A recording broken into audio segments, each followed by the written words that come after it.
Sub inspector और Uttar Pradesh PCS, ये main target constitution का उसी लेवल तक का लेके चलूंगा मैं। आयोग के आए हुए सारे सवाल भी कराऊंगा, जितने भी आज तक उत्तर प्रदेश कमीशन या लोअर पीसीएस या मध्य प्रदेश, राजस्थान, उत्तराखंड पीसीएस, इन सभी में क्वेश्चंस आए हैं, उन सबको लेके मैं आपके सामने आया हूं। सारा कुछ पढ़ेंगे, विद क्वेश्चन डिस्कशन करेंगे। जो भी कुछ पढ़ेंगे उसको पहले देखेंगे कि एग्जाम में सवाल आते कैसे हैं, और जो हम पढ़ रहे हैं शायद वो गलत तो नहीं पढ़ रहे हैं। जब तक आप इन चीजों को एनालिसिस नहीं करोगे तब तक कंक्लूजन पे नहीं पहुंच पाओगे। तो आज की क्लास का पहले एजेंडा में ये दिखाऊंगा कि जिस चैप्टर को हम पढ़ रहे हैं, जिस टॉपिक को हम पढ़ रहे हैं, 90% लोग इस टॉपिक से कॉन्स्टिट्यूशन को शुरू नहीं करते हैं। फिर आप कहोगे कि आपने क्यों कर दिया? इस वजह से किया कि आसान आसान देखते हुए तो मुद्दत हो गई आपको, जो परीक्षा में आता है वहां से शुरू करें। त्यागपत्र, रिजाइन देखिएगा। सबसे पहले अब मैं थ्योरी पे काम करूंगा कि कौन किसको रिजाइन देता। लास्ट क्लास में हमने सारा कुछ डेटा तो पढ़ लिया था। क्या देखा था हमने? दोहरी सदस्यता समाप्त हो गई थी। अब त्यागपत्र देने की बात आई है। कौन किसको त्यागपत्र देगा? तो यहां पर लिखा है लोकसभा सदस्य। लोकसभा सदस्य मेंबर ऑफ पार्लियामेंट। लोकसभा सदस्य किसको रिजाइन देते हैं? अपना अध्यक्ष को, और इसी को क्या बोलते हैं इंग्लिश में? स्पीकर बोलते हैं, ठीक है। और राज्यसभा सदस्य अपना रेजिग्नेशन किसको देते हैं? सभापति को या उपराष्ट्रपति को, ठीक है। मैं यहीं पर कुछ वर्ड्स और ऐड कर देता हूं जो मेरे साथ आप देखिएगा कि कौन किसको इस्तीफा देता है। अपने साथ नोट्स बनाते चलिएगा क्योंकि ऑब्जेक्टिव सवाल में सारे पॉइंट्स दिखेंगे। देखो, प्रेसिडेंट अपना इस्तीफा किसको देता है? वाइस प्रेसिडेंट को। ध्यान देना, वाइस प्रेसिडेंट अपना इस्तीफा किसको देता है? प्रेसिडेंट को। ध्यान देना, इधर इस्तीफा है त्यागपत्र,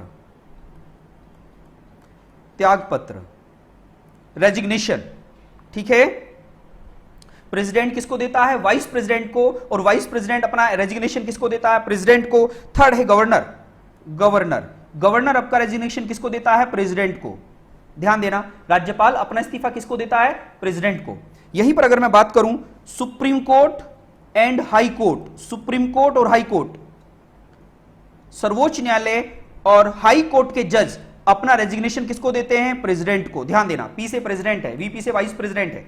सुप्रीम कोर्ट और हाई कोर्ट के जजेस अपना रेजिग्नेशन किसको देते हैं? प्रेसिडेंट को देते हैं। यहीं पर यूपीएससी, संघ लोक सेवा आयोग, UPSC union public service commission and state PSC, राज्य लोक सेवा आयोग, लोक सेवा आयोग के सदस्य या member of public service commission, member of public service commission, संघ लोक सेवा आयोग का अध्यक्ष या उसके सदस्य अपना इस्तीफा प्रेसिडेंट को देते हैं, प्रेसिडेंट को देते हैं। ये बनाते चलना नोट्स के साथ अपना।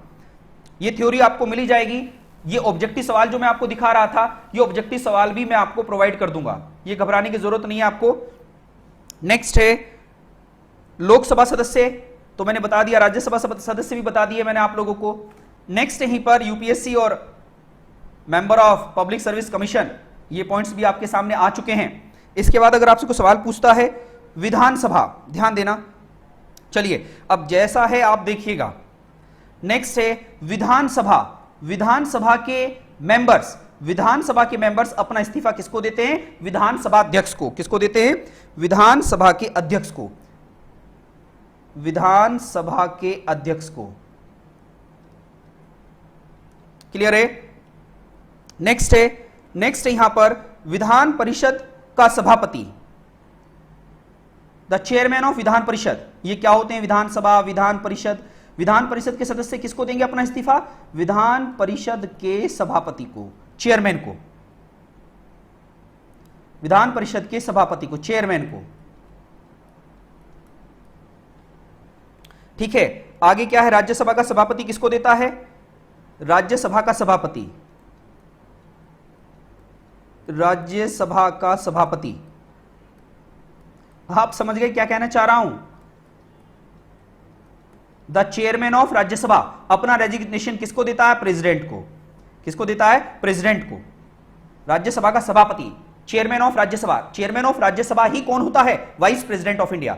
हिंदुस्तान का वाइस प्रेसिडेंट ही चेयरमैन ऑफ राज्यसभा कहलाता है, और वो अपना रेजिग्नेशन जब देता है तो किसको देता है? वो वाइस प्रेसिडेंट को देता है। ठीक है, अगर कोई डाउट हो तो मेरे से पूछ सकते हो उसमें। चलो आगे चलता हूं। बैग जाके दोबारा ओपन कर लो, क्लास ठीक हो जाएगी रीना जी। हाँ भैया, जिसको दिक्कत है एक बार बैक जाके वापस चला लो, हो जाएगा सही। ये सारी बातें आप लोगों को समझ में आ गई होगी। अब देखो नीचे कुछ लिखा है, यदि लोकसभा का सदस्य है तो वह स्वेच्छा से अपना लिखित त्यागपत्र लोकसभा अध्यक्ष को सौंपता है, और यदि राज्यसभा का सदस्य है तो अपना रेजिग्नेशन किसको देता है, या तो सभापति को या उपराष्ट्रपति को। ये क्लियर है?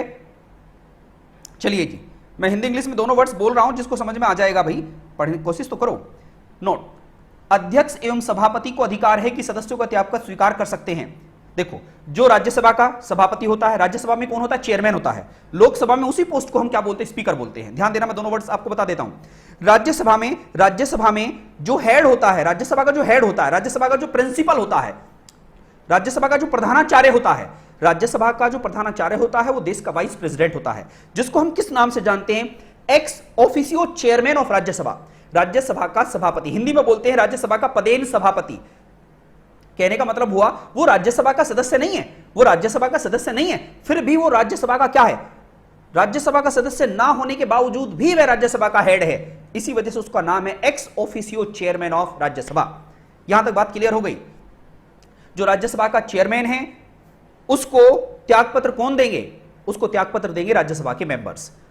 अब बात है कि राज्यसभा का, अगर राज्यसभा के मेंबर हैं तो रेजिग्नेशन किसको देंगे, राज्यसभा के हेड को। अगर लोकसभा के मेंबर्स हैं तो लोकसभा के मेंबर्स अपना रेजिग्नेशन किसको देंगे, लोकसभा के हेड को। ये तो बात क्लियर हो गई। लेकिन वो दोनों हेड जरूरी नहीं कि इस्तीफे को स्वीकार करें, एक्सेप्ट करें। क्यों? क्या पता उस पर्टिकुलर मेंबर्स के पीछे दबाव बना रखा हो किसी राजनीतिक दल ने कि तू जबरदस्ती दे इस्तीफा, नहीं तो तेरे बीवी बच्चों को किडनैप हमने किया हुआ है, उनको हम मार देंगे। यही कारण है लोकसभा अध्यक्ष और राज्यसभा का सभापति चेयरमैन सोचते हैं और अपने विवेक के आधार पर डिसीजन लेते हैं कि हमें इस व्यक्ति से रेजिग्नेशन स्वीकार करना है या नहीं करना। यही पॉइंट आपको यहां पर बताया गया है। देखो, इस पॉइंट्स में यही तो कहा गया है, इस पॉइंट्स में आपको यही बातें कही गई है। ये बात क्लियर हो गई होगी। ये आपके ऑब्जेक्टिव सवाल में दिखेगा, तब आप मुझे बताइएगा। आगे लिखा है, प्रधानमंत्री की सलाह पर राज्यसभा में सदस्यों की नियुक्ति राष्ट्रपति द्वारा नियुक्त की जाती है। देखो, प्रधानमंत्री की सलाह पर राज्यसभा में सदस्यों की नियुक्ति राष्ट्रपति के द्वारा नियुक्त की जाती है और उसी के द्वारा हटाया जाता है। जैसे राज्यसभा में कौन मेंबर बनेगा कौन नहीं बनाएगा, ऐसा कौन चाहता है, प्रधानमंत्री चाहेगा, और प्रधानमंत्री की सलाह पर राष्ट्रपति उसको शपथ दिला देगा। बस इतनी बात आप लोगों को याद रखनी है।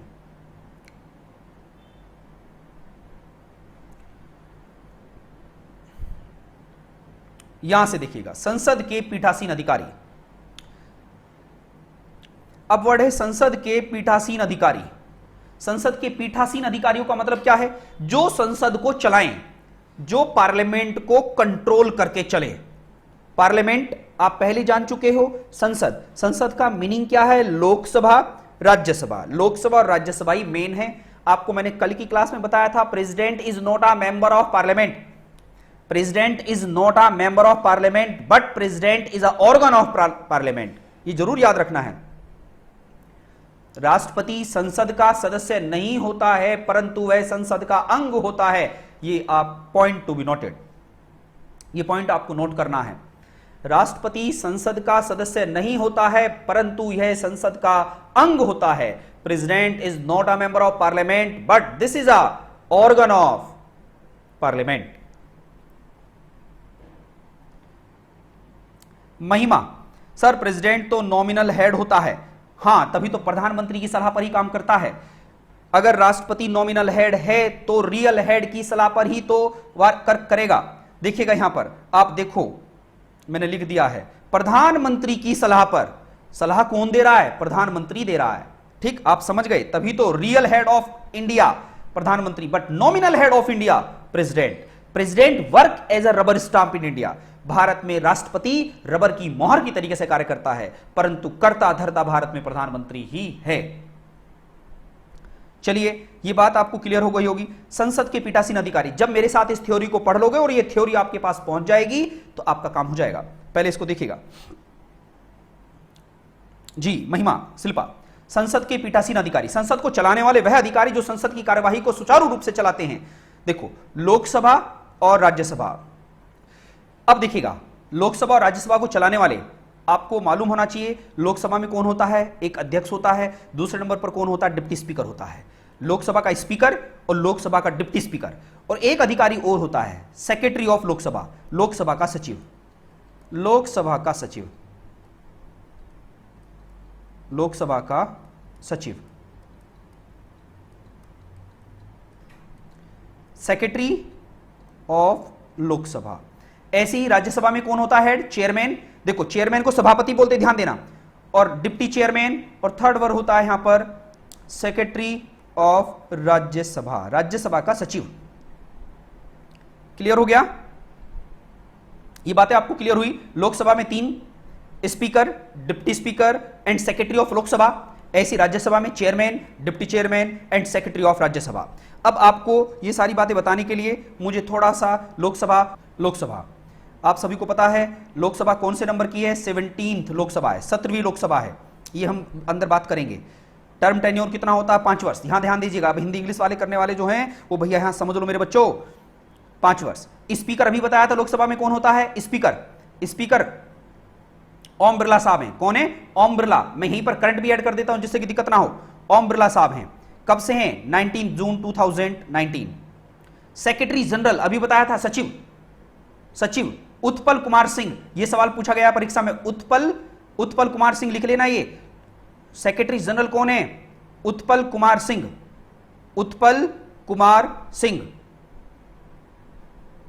देख पा रहे हो? उत्पल सेक्रेटरी जनरल जो मैंने अभी बताया था, सचिव सेक्रेटरी बोल रहा था ना, सेक्रेटरी, वो उत्पल कुमार सिंह है। लीडर ऑफ द हाउस, याद रखना, लीडर ऑफ द हाउस, सदन का नेता प्रधानमंत्री होता है। सदन का नेता कौन होता है? नरेंद्र मोदी, देश का प्रधानमंत्री लीडर ऑफ द हाउस होता है। Leader of the house. Leader of the opposition seat क्या लिखी है? देखो वैकेंट, क्योंकि विपक्ष का नेता होने के लिए कुल लोकसभा के सदस्यों का 1/10 होना चाहिए। लोकसभा के मेंबर्स का कुल 1/10 होना चाहिए किसी अपोजिशन पार्टी के पास, तभी वह भारत में विपक्ष का नेता बनने लायक होता है। आज वर्तमान में भारत में कोई विपक्ष का नेता नहीं है लोकसभा के अंदर। यह बात आप लोगों को समझ में आनी चाहिए। लीडर ऑफ द अपोजिशन होने के लिए 1/10 of the member of parliament, member of the Lok Sabha में टोटल नंबर ऑफ मेंबर्स आज 545 हैं, तो 545 का 1/10% कितना हुआ? 54 मेंबर होने चाहिए। बट वर्तमान में कांग्रेस के पास 52 लोग हैं, लेकिन मिनिमम कितने होने चाहिए अपोजिशन लीडर बनने के लिए? 54 का आंकड़ा होना चाहिए, तभी सीट वैकेंट है। मैं इस वजह से दिखा रहा हूं जिससे कि डेटा की आपकी कहानी समझ में आ जाए, किस तरीके से कितनी सीटें, ये तो आप जानते हो, ये तो क्लियर है। ये आपको जानने की इतनी भी आवश्यकता नहीं है, बस जितना आपको बताया गया है इतना आप समझ लीजिएगा। वोटिंग सिस्टम समझिएगा, first past the post system के द्वारा वोटिंग होती है। इलेक्शन कब हुए थे? 11 अप्रैल से 19 मई 2019 के बीच में हुए थे। अब कब होंगे? मई 2024 में 18वीं लोकसभा के चुनाव होंगे। 18वीं लोकसभा के चुनाव होंगे। ये सारे पॉइंट्स मैंने आप लोगों को यहां पर करा दिए। क्लियर हो गया? जल्दी बताओ, यहां तक बातें समझ में आई आपको? कोई डाउट हो तो प्लीज पूछिएगा। कल 104वें अमेंडमेंट की बात कर रहा था मैं। कुछ बच्चों ने कहा था कि सर 2020, तो मैं दिखाना चाहूंगा, देखो हाईलाइट कर रहा हूं, क्या लिखा है? 104th कॉन्स्टिट्यूशनल अमेंडमेंट एक्ट 2019 लिखा है। 104वां संविधान संशोधन 2019 अप्लाई 2020 में हुआ था बेटा, अप्लाई 2020 में हुआ था। और 104th कॉन्स्टिट्यूशनल अमेंडमेंट एक्ट 2019 के नाम से ये जाना जाता है। मुझे इस वजह से बातें बतानी पड़ती है कि जो मैं आपको बताऊंगा ऑथेंटिकेशन के साथ बताऊंगा, चाहे भारत तो भारत, विश्व के किसी भी एग्जाम में जाइएगा, क्योंकि जब मैं आपकी क्लास लेता हूं तो फिर मुझे उस क्लास के लिए कितनी सारी चीजें भी करनी पड़े मैं करता हूं। ऑथेंटिकेशन के साथ मैं काम करूंगा, ये याद रखिएगा आप। चाहे फिर आप किसी से डेटा मैच करो, लेकिन हां डाउट हो तो पहले क्लियर मेरे से करो। अगर आपने किसी ऐसे व्यक्ति से क्लियर कर लिया जो खुद नहीं जानता, तो वो आपको कुछ और ही बना देगा। ठीक है, डिस्कशन मेरे से करोगे, सब चीजें मेरे साथ चलोगी, तभी आप आगे बढ़ेंगे। अगर 2 घंटे की क्लास होती है तो 2 घंटे के बैकएंड में मुझे 6 से 7 घंटे डेटा पर काम करना होता है। उस केस में आप एक किताब करते हो, मैं खुद ही, मेरे साथ चारों तरफ लाइब्रेरी चलती है, मेरा जीवन ही लाइब्रेरी के साथ है। ठीक, और कुछ नहीं है। तो आप टेंशन मत लीजिएगा, आप ट्रस्ट कीजिएगा और विश्वास कीजिएगा और उसी के साथ आगे बढ़िएगा। ये बात आपको क्लियर हो गई? चलो आगे बढ़िएगा। अब इतनी बात होने के बाद आपने कहा कि सर ठीक है, अब थोड़ा राज्यसभा भी तो दिखा दो सर, राज्यसभा भी तो दिखा दो। मैं लो लीजिए, राज्यसभा भी दिखेगा। राज्यसभा डायरेक्ट, राज्यसभा का क्या नाम होता है? ध्यान दीजिएगा, राज्यसभा का नाम क्या? काउंसिल ऑफ स्टेट, राज्यों की परिषद। राज्यसभा का नाम क्या है? Council of state, council of state. ध्यान दीजिएगा। और राज्यसभा का नाम राज्यसभा कब पड़ा? राज्यसभा का नाम राज्यसभा कब पड़ा? 1954 में, 1954 में। लेकिन 1952 में, 1952 में इसका नाम क्या था? काउंसिल ऑफ स्टेट, राज्यों की परिषद, राज्यों की परिषद। क्लियर हो गया बेटा? ये ध्यान देना है, राज्यों की परिषद। हां, एक बात और, मैं कभी कभी कुछ आप में से कैंडिडेट बुरा ना माने, मैं एक बात कह देता हूं, जिस भाई पहले कहना जरूरी है, कभी कभी कुछ स्टूडेंट बुरा मान जाते हैं। देखो भैया, मैं एक बात कहना चाहूंगा, हमें आदत बन गई है एक, जो शायद कुछ को ये बुरा लगता हो, हम जब पढ़ाते हैं तो उस समय पर हम बार बार एक वर्ड बीच में आ जाता, बेटा बेटा, तो उसका अर्थ आप गलत मत ले लेना। एक्चुअल इसके पीछे एक थीम है, वो हम बाद में बताऊंगा। लेकिन आप ये मत समझ लेना कि देखो हम इनसे एज में हम इसके बराबर हैं या इसके बड़े हैं तो ये हमें बेटा बोल रहा है, ना ना, इसके पीछे ये गलत मत ले लेना। ये जबान पे फिक्स हो गया है। अगर किसी को इससे, किसी को अंतरात्मा पे कुछ ऐसा लगता हो कि गलत कह रहा है तो उसके लिए मैं पहले ही माफी मांग लेता हूं, है ना। लेकिन बुरा मत मानना, ये टंग्स पर है ना। चलो आगे चलिएगा। चलिए भैया, अब देखिएगा क्या बोलते थे इसको, राज्यसभा को काउंसिल ऑफ स्टेट, राज्यों की परिषद। लेकिन 1954 में इसका नाम क्या पड़ा? राज्यसभा। 1954 में क्या नाम पड़ा? राज्यसभा। ठीक है भैया। देखो इसकी टर्म लिमिट, इसके सदस्यों की टर्म लिमिट कितनी होती है? 6 वर्ष। क्या होती है? 6 वर्ष।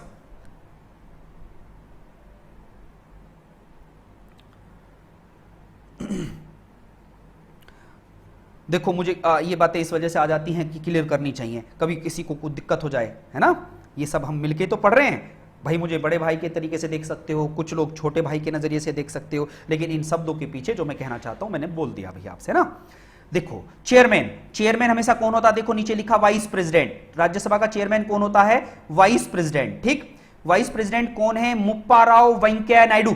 मुप्पाराव वेंकैया नायडू साहब, देखो चेहरा भी दिख गया है, ठीक है।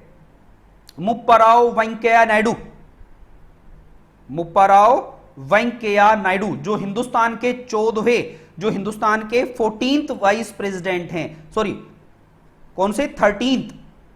13th वाइस प्रेसिडेंट हैं, एम वेंकैया नायडू। एम का फुल फॉर्म क्या? मुप्पाराव वेंकैया नायडू। ठीक है भैया।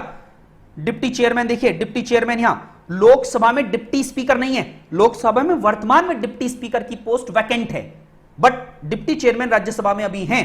क्या नाम है? हरिवंश नारायण सिंह। हरिवंश नारायण सिंह, ये लिख लेना, हरिवंश नारायण सिंह। सेक्रेटरी जनरल साहब देखो देश दीपक वर्मा, आईएएस ऑफिसर लिखा है ना, आईएएस ऑफिसर लिखा है, देखो आईएएस ऑफिसर लिखा है। आप याद रखना, सेक्रेटरी जनरल की लिमिट होती है। सेक्रेटरी जनरल, ये सवाल कहां पर पूछा गया है मैं बता देता हूं, जिससे कि कैंडिडेट को दिक्कत ना बने। ये सवाल पूछा गया है 2 साल पहले, दिल्ली DU LLB का एग्जाम होता है, DU LLB का एग्जाम होता है, उसमें सवाल पूछा गया सेक्रेटरी जनरल की मैक्सिमम एज कितनी होनी चाहिए? 60 वर्ष। सेक्रेटरी जनरल की अधिकतम आयु 60 वर्ष होती है। महासचिव, लोकसभा का महासचिव या राज्यसभा के महासचिव की अधिकतम आयु कितनी होनी चाहिए? इसकी अधिकतम आयु होनी चाहिए कितने वर्ष? 50 वर्ष होनी चाहिए। मैं एक और बात बता देता हूं जिससे कि दिक्कत ना बने। जो सचिव होता है, जो सचिव होता है, ये सारे पॉइंट्स क्लियर होते चले जाएंगे। क्रिस्टल क्लियर करना मेरा काम है, बस समझना आपका काम है। ध्यान दीजिएगा, ये देश का राष्ट्रपति है, प्रेसिडेंट साहब हैं, देश के प्रेसिडेंट साहब। ये लोकसभा, ये राज्यसभा। लोकसभा में बहुत सारे मेंबर, लोकसभा में बहुत सारे मेंबर यहां बैठे हैं, राज्यसभा में बहुत सारे मेंबर यहां बैठे हैं। यहां पर ये बैठे हैं, यहां पर ये बैठे हैं, यहां प्रधानमंत्री बैठे हैं, ध्यान देना, यहां पीएम साहब बैठे हैं। पीएम की बगल वाली सीट पर ध्यान देना, समझना जो मैं कहना चाह रहा हूं। मैंने बीच में लोकसभा के सामने एक लाइन खींच दी है और इस साइड में पीएम बैठा दिया है, तो इसका मतलब लोकसभा के, लोकसभा स्पीकर के राइट हैंड में हमेशा सत्ता पक्ष बैठता है। लोकसभा के जब सदन चलता है तो याद रखना है, जिधर वो अध्यक्ष बैठते हैं उन अध्यक्ष का राइट हैंड देख लेना। राइट हैंड में ऑलवेज, ऑलवेज जिनका रूलिंग पार्टी बैठती है, रूलिंग पार्टी बैठती, कई बार सवाल पूछा गया है सत्ता पक्ष सदन में किस साइड पर बैठता है, तो आपका जवाब होगा सत्ता पक्ष सदन में ऑलवेज राइट पर बैठता है।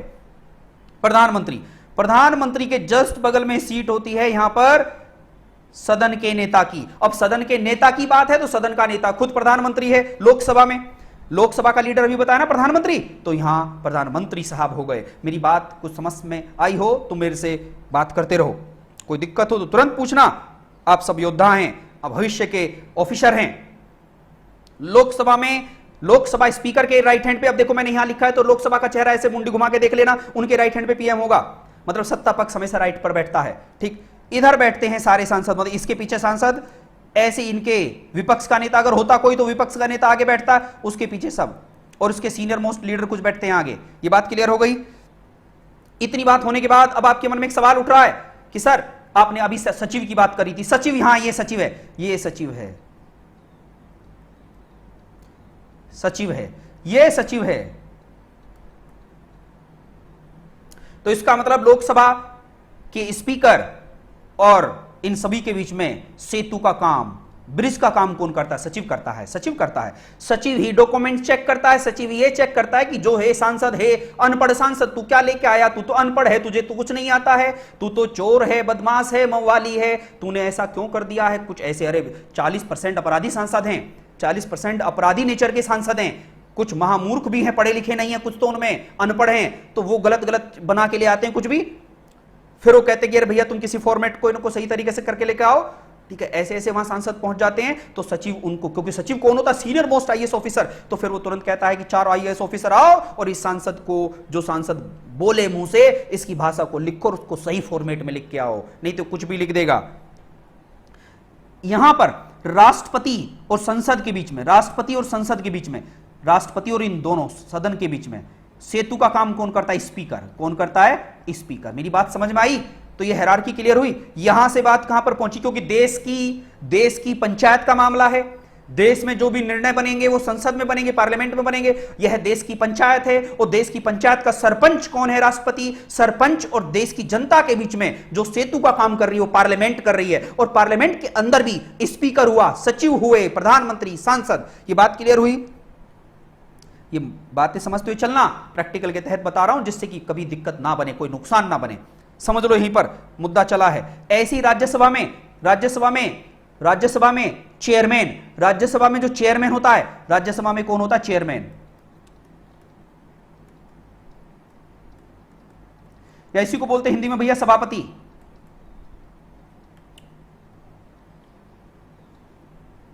और यही होता है उपराष्ट्रपति।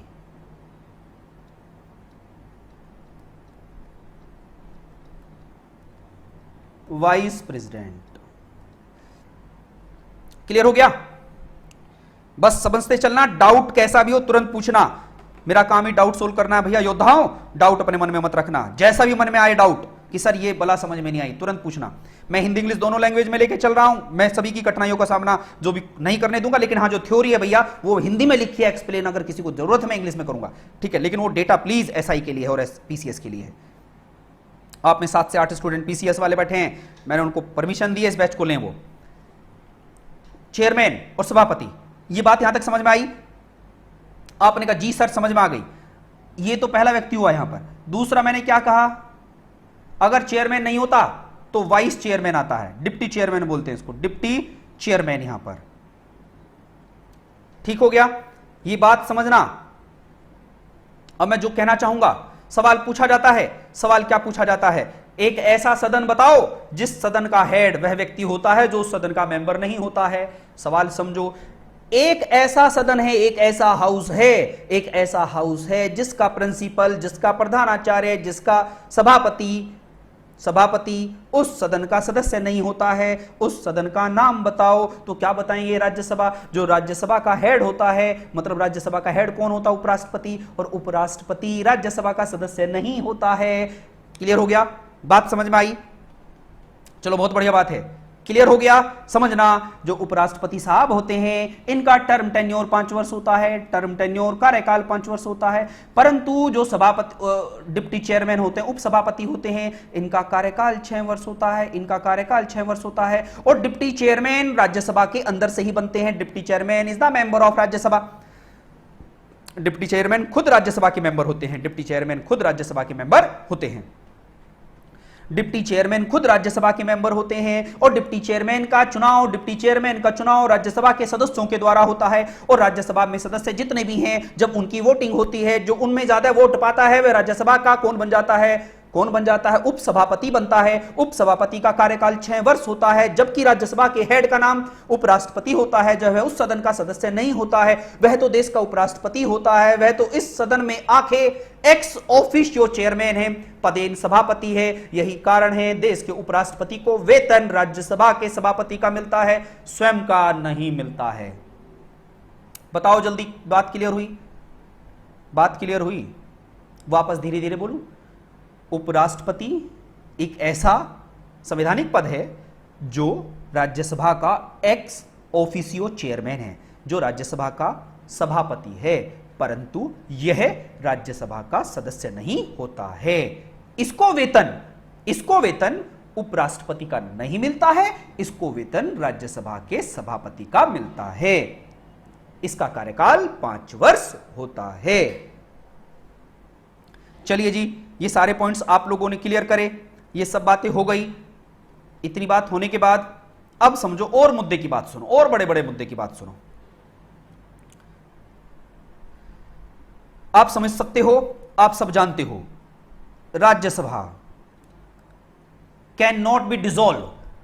राज्यसभा भंग नहीं होती है, भंग नहीं होती है। Can not be dissolve.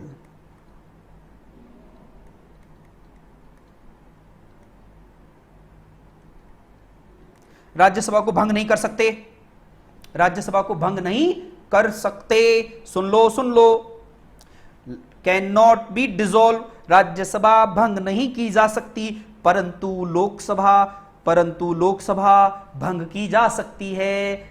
Lok Sabha भंग की जा सकती है। Lok Sabha can be dissolve. Lok Sabha भंग की जा सकती है। यह बात क्लियर हो गई? लोकसभा भंग की जा सकती है। अच्छा, मैं आपसे एक सवाल पूछूंगा, शायद मुझे आप जवाब दो। हे योद्धाओं, मुझे एक जवाब चाहिए आपसे। मुझे यह बताओ, अगर लोकसभा का सत्र चल रहा है, लोकसभा का सेशन चल रहा है, तो उस सेशन को कितने तरीके से समाप्त किया जा सकता है? 5, 3, 2, 4। मेरा फिर सवाल सुनो। देखो, राज्यसभा तो कभी खत्म कर ही नहीं जा सकती, ये तो समझ गए, ये तो डिसॉल्व कर ही नहीं जा सकती। लेकिन मैं आपसे जो कहना चाह रहा हूं वो सुनो, मैं आपसे यह कहना चाह रहा हूं, अगर लोकसभा चल रही है और मुझे उसके सत्र को, उसके सेशन को समाप्त करना है, तो मैं कितने तरीके से सेशन को समाप्त कर सकता हूं? और इन प्रश्नों में, इन सवालों में 90% स्टूडेंट उलझा रहता है। आज उलझन को सुलझाने के लिए आपके साथ डिस्कशन कर रहा हूं। मुझे बताओ, लोकसभा का सत्र चल रहा है, उसे कितने तरीके से समाप्त किया जा सकता है? ऑप्शन है आपके सामने 5, 4, 3, 2। 5, 4, 3, 2 मतलब A option, B option, C option, D option. योद्धाओं बताओ जल्दी। शिल्पा जी ने 2 बताया, सीवी जी ने 3 बताया, खुशी जी ने 3 बताया, गुड़िया जी ने 3 बताया, शालू जी ने 3 बताया। महान योद्धा पुलिस वाले दरोगा जी कहां चले गए? सभी के जवाब बड़े अच्छे आए, मैं आपके जवाबों से बहुत संतुष्टि मिली मुझे। लेकिन वो 3 तरीके से किसी सेशन को कैसे समाप्त किया जा सकता है, सुनो। अब सुनो, कहानी शुरू हुई है तो अब चलती रहेगी। जो मैं यहां समझा रहा हूं ये तो आपको समझ में आ ही रहा होगा। सेम यही थ्योरी अंदर है, वहां यही थ्योरी अंदर मिलेगी अब आपको। धन्यवाद हिमांशु जी, विवेक जी, बहुत बढ़िया। देखो, आप जब बताते हो तभी तो मुझे समझ में आता है कि आप हो एक्टिव यहां। अरुण जी कहां हैं? अरुण जी भी नहीं आ रहे भैया। सभी एक्टिव रहोगे तो बड़ा अच्छा लगेगा मुझे। तो जो मैं कह रहा हूं सुनो, संसद देश की पंचायत का सरपंच तो राष्ट्रपति है, और बीच की सारी कहानी बताई दी मैंने। और देश की जनता बाहर है। देश की जनता सरपंच से कहती है कि हमारे देश की समस्या का समाधान तो निकाल, समस्याएं काफी हैं, समस्या जनसंख्या नियंत्रण की है, कहीं ऐसा ना हो जनसंख्या विस्फोट हो जाए, खाने के लाले पड़ जाएं, केमिकल डायरेक्ट खाने लगे, कैंसर की बीमारी हो जाएगी हर परिवारों में। 2025 के बाद ये सर्वे आया है कि हम क्या खा रहे हैं, खाद की जगह, जो गांव से कैंडिडेट जानते हैं, खाद डालते हैं, सुना अमोनियम नाइट्रेट, NH4, जो यूरिया बोलते हैं, जिसको डाई बोलते हैं, डायरेक्ट खाद डाले, केमिकल डाल के हम बना रहे हैं, क्योंकि प्रोडक्शन इतना करना मजबूरी है, देश की जनता का पेट भरना है। जनसंख्या नियंत्रण पर अगर कठोर कानून नहीं हुआ आया तो हिंदुस्तान के अंदर समझना 2050 तक कुछ नहीं बचेगा। लोग पेड़ को भी खा जाएंगे, सबको खा जाएंगे, इंसान को खाने लगेगा। समझना 2050 तक इंसान को खाने लगेगा, सन 2050 तक, क्योंकि हिंदुस्तान की जनसंख्या कितनी हो जाएगी तब तक, जानते हो? 3 अरब। जिस रफ्तार से चल रहा ना खेल, जिस रफ्तार से चल रहा है, 2050 तक भारत डबल हो जाएगा। अरे 1.5 तो है, 1.5 का डबल हो जाएगा 3। समझ गए? क्योंकि हर 10 साल में 30-40 करोड़ बढ़ जाएंगे। हर 10 साल में 30-40 करोड़, और 30 साल में देखो 90 करोड़, 1 करोड़ तो यही हो गया, वो 1 अरब, 2.5-3 अरब लोग हो जाएंगे। और 2.5-3 अरब लोग जब हो जाएंगे तो एक दूसरे को नोच के खाने लगेंगे। तो जनसंख्या नियंत्रण पर काम कर लो, तो हम कह रहे हैं पंच में कि भैया कर लो, समस्या आ जाएगी। हम कह रहे हैं कि बेरोजगारी कितनी बढ़ गई, इस पर भी ध्यान दे लो। पब्लिक बढ़े जा रही है। नौकरी 1 लाख निकालते हो, यहां 10 लाख तो ग्रेजुएटी हो जाते हैं अकेले उत्तर प्रदेश में, और तुम पूरे हिंदुस्तान के लिए 1 लाख वैकेंसी निकाल रहे हो। नौकरी तो दे दो। उन्होंने कहा कि देखो कहीं भी जाए भीड़ मिलती है, ट्रेन तो चला दो कुछ एक्स्ट्रा, रोड तो अच्छे बनाते हो, जाम में दिल्ली पहुंचते थे 5 घंटे में, चलो आपने रोड बना दिया, बहुत अच्छी डिमांड हम कर रहे थे। लाइट तो दे दो। गांव के अंदर सपने में भी लाइट नहीं आती। देश को आजाद हुए 70 वर्ष हो गया, केवल 5-7 साल से गांव में लाइट आई है। बर्बाद कर दिया तुमने। गांव का भी तो व्यक्ति है, 70% लोग गांव में निवास करते हैं। तो ये समस्याएं संसद में पहुंची, और जब ये समस्याएं संसद में पहुंची, संसद के उन नेताओं की आंखें खुली, और खुलने के बाद उन्होंने कहा कि चलो अब बात कर लेते हैं। तो संसद 1 वर्ष में 3 बार बैठता है। संसद 1 वर्ष में कितनी बार बैठता है? 3 बार बैठता है। कब बैठता है? सुन लो, कब बैठता है? एक तो बैठता है फरवरी मार्च, इसे पहले फरवरी से मई तक बोलते थे, फरवरी से मई तक बोलते थे। बजट सेशन होता है इसका नाम, बजट सत्र, ध्यान देना। और दूसरे का नाम होता है, ध्यान देना, जुलाई अगस्त, नवंबर दिसंबर। इसका मतलब होता है मानसून, और इसका मतलब होता है विंटर, शीत। बजट, मॉनसून, शीत सत्र। क्लियर हो गया? इनमें सबसे बड़ा सत्र होता है ये। एक वर्ष शुरू हुआ कोई भी ईयर, जैसे अब मैंने कहा सन 2019 शुरू हुआ होगा। ध्यान देना जो मैं कहना चाह रहा हूं, ये सवाल आगे मिलेगा। जब भी कोई नया वर्ष शुरू होता है, नया वर्ष जैसे 2021 शुरू हुआ होगा, जब 2021 स्टार्ट हुआ तो उसका पहला सेशन कौन सा होगा? बजट ही तो होगा। ध्यान देना जो मैं कहना चाह रहा हूं, जब भी किसी भी वर्ष की शुरुआत होती है, तो पहला सेशन को जो बुलाएगा, राष्ट्रपति अभिभाषण देगा, राष्ट्रपति स्पीच देता है, उसको बोलते हैं स्पीच ऑफ प्रेसिडेंट। शुरुआत राष्ट्रपति के अभिभाषण से होती है किसी भी नए वर्ष के पहले सत्र की। नए वर्ष के पहले सत्र की शुरुआत राष्ट्रपति के अभिभाषण से होती है। फिर जब अभिभाषण हो जाता है तो देश के सांसद उनका धन्यवाद देते हैं कि धन्यवाद, आपने हमें प्रेरित किया कि हमें इस वर्ष ये कार्य करना है, क्योंकि आप देश के सरपंच हो। तो याद जो मैंने कहा सुनो, किस वर्ष, अब ऑब्जेक्टिव सवाल हिट कर रहा हूं, किस वर्ष देश का राष्ट्रपति संसद को 2 बार संबोधित करता है? किस वर्ष जनरली, सामान्य तौर पर देश का राष्ट्रपति किस वर्ष संसद को 2 बार संबोधित करता है? मुझे बताओ योद्धाओं, जरूर बताओ।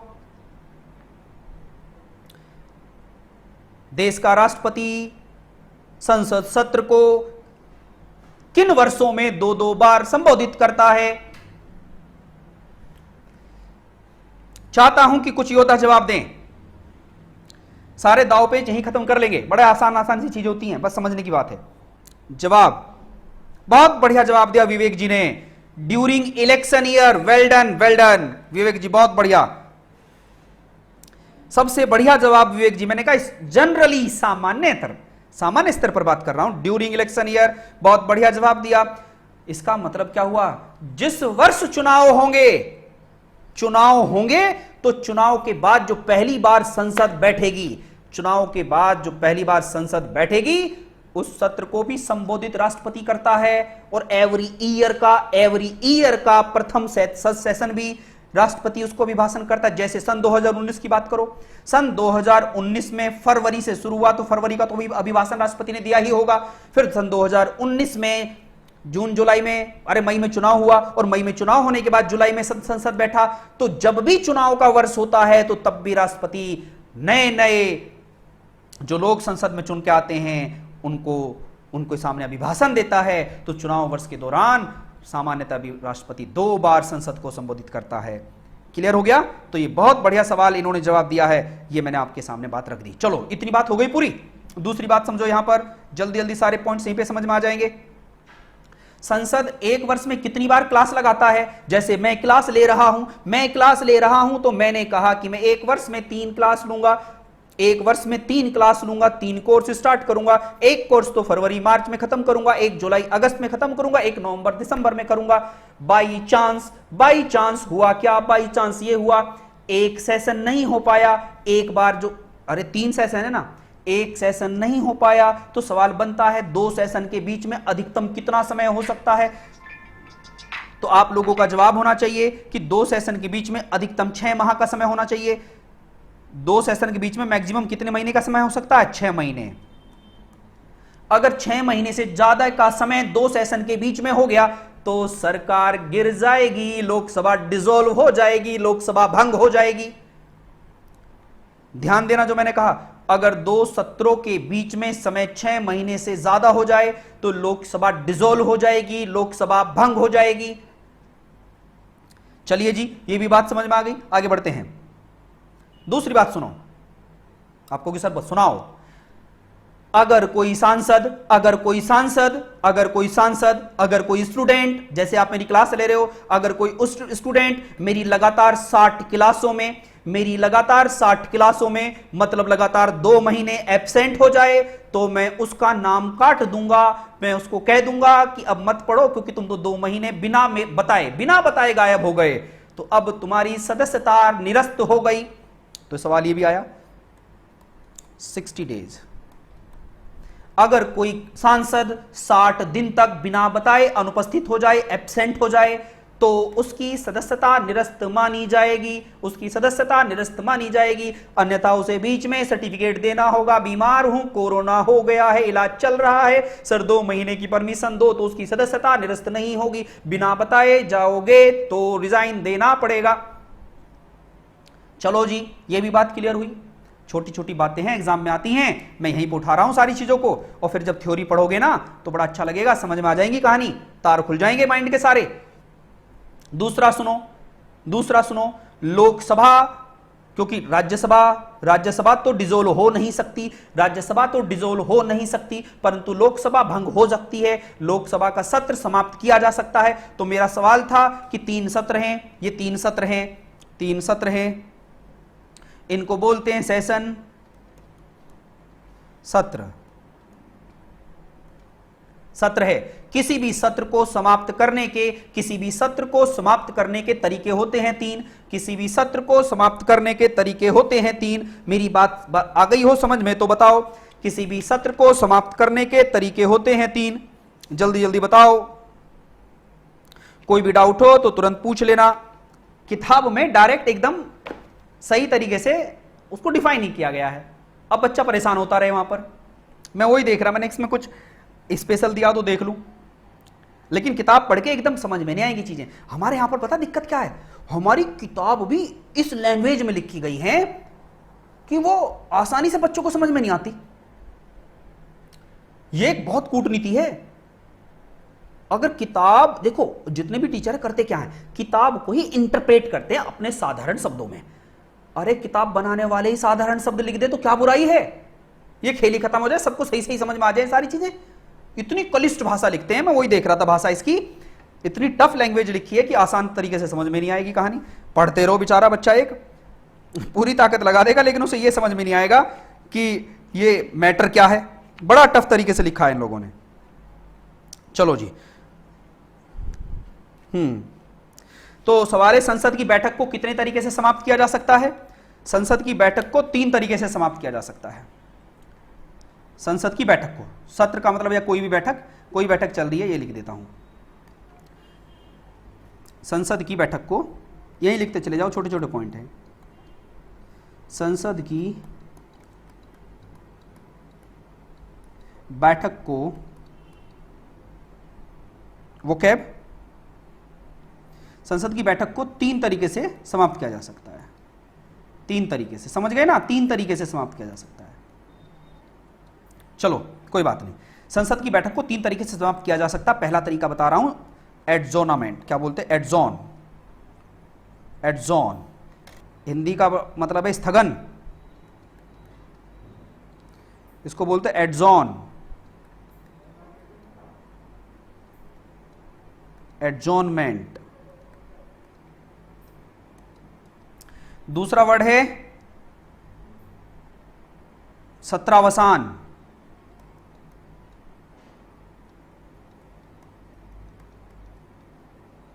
सत्रावसान, या इसी का या अवसान। अवसान इसी को बोलते हैं प्रोरोगेशन। प्रोरोगेशन।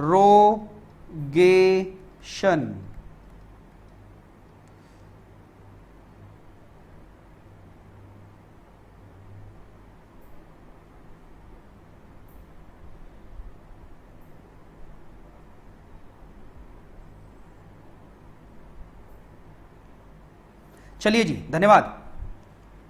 नेक्स्ट, सत्रावसान, अवसान समझ में आ रहा है। नेक्स्ट तरीका होता है विघटन। अब इसका मतलब बताऊंगा, ये तो दुनिया में किताब, ये वर्ड्स तो पढ़े ही होंगे आपने, लेकिन है क्या इसका मतलब आज समझ में आएगा। विघटन, विघटन के द्वारा, इसी को बोलते हैं डिसोल्यूशन।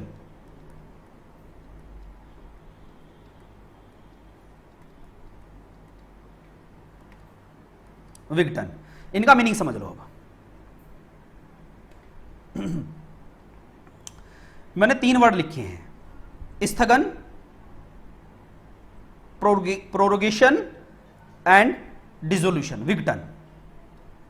इनका मीनिंग समझ लो पहले तो क्या है। देखो ये जो लास्ट के दोनों काम हैं, ये जो दोनों हैं, ये दोनों तो राष्ट्रपति की आज्ञा से होते हैं। दोनों किसकी आज्ञा से होते हैं? राष्ट्रपति की आज्ञा से होते हैं। आप कहोगे सर कैसे, थोड़ा बताओ।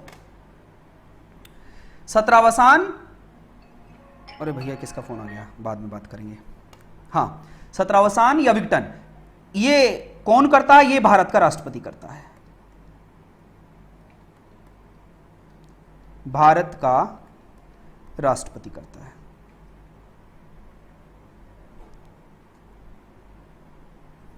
भारत का राष्ट्रपति करता है। किसकी सलाह पर? पीएम की सलाह पर।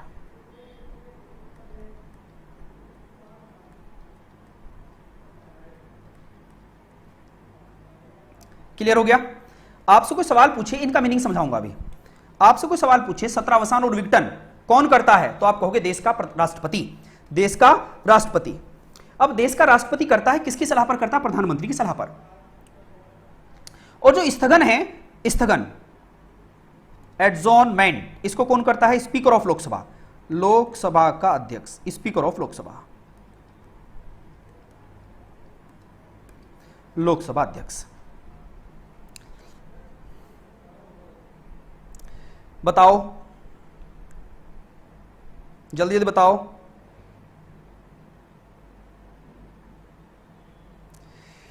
जल्दी बताओ इनका मतलब।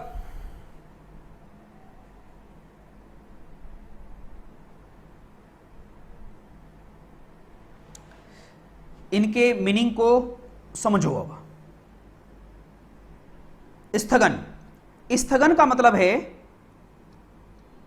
स्थगन का मतलब है लोकसभा चल रही है, जो बताऊंगा वो समझना है। यहां पर लोकसभा का कार्य कर रही है, अपना सेशन चल रहा है, बैठक चल रही है, बैठक में शोर मचा दिया सांसदों ने, देखा नहीं बहुत शोर मचा देते हैं कभी कभी। तो लोकसभा का स्पीकर क्या कहता है, हाउस इज एडजॉर्न, यह सदन स्थगित किया जा रहा है 2 मिनट के लिए, 2 मिनट के लिए स्थगित किया जाता है, 5 मिनट के लिए स्थगित किया जा रहा है, 1 घंटे के लिए स्थगित किया जा रहा है, 1 दिन के लिए स्थगित किया जा रहा है, 1 सप्ताह के लिए स्थगित किया जाता है। जब ऐसे स्थगित किया जाए सेशन, बैठक की 1 घंटा, 1 मिनट, 5 मिनट, 2 दिन, 7 दिन, 4 दिन, जब स्थगित ऐसे किया जाए उसको बोलते हैं एडजॉर्न, हाउस इट एडजॉर्न। बात क्लियर है? इसका मतलब वापस बैठेगा, वापस आएगा। बता कह रहा है, वो बता रहा है पहले से, वो कह रहा है कि 2 दिन के लिए स्थगित हो गया, 5 दिन के लिए स्थगित हो गया, 8 दिन के लिए स्थगित हो गया।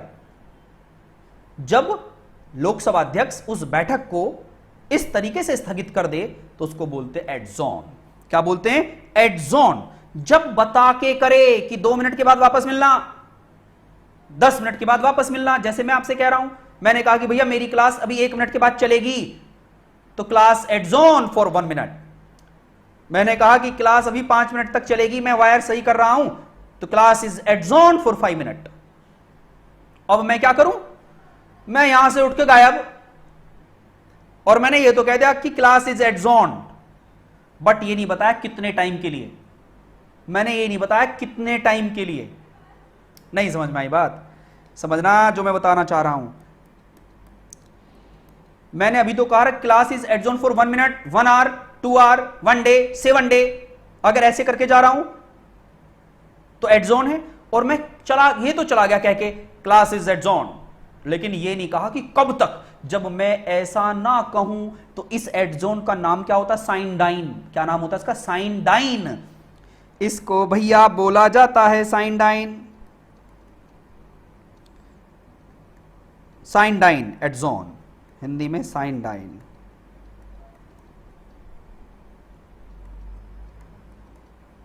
सवाल पूछा गया परीक्षा में, सवाल पूछा गया है परीक्षा में, साइन डाइन क्या होता है, साइन डाइन क्या होता है? बताओ जल्दी योद्धाओं, ये बात समझ में आई या नहीं आई? जल्दी जल्दी बताओ, अरे बोल दो, ये शब्द समझ में आया है नहीं आया?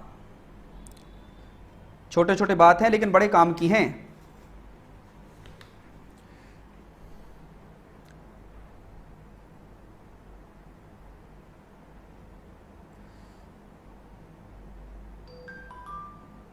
बोलो। लोकसभा का नेता प्रधानमंत्री, लोकसभा का अध्यक्ष कौन होता है?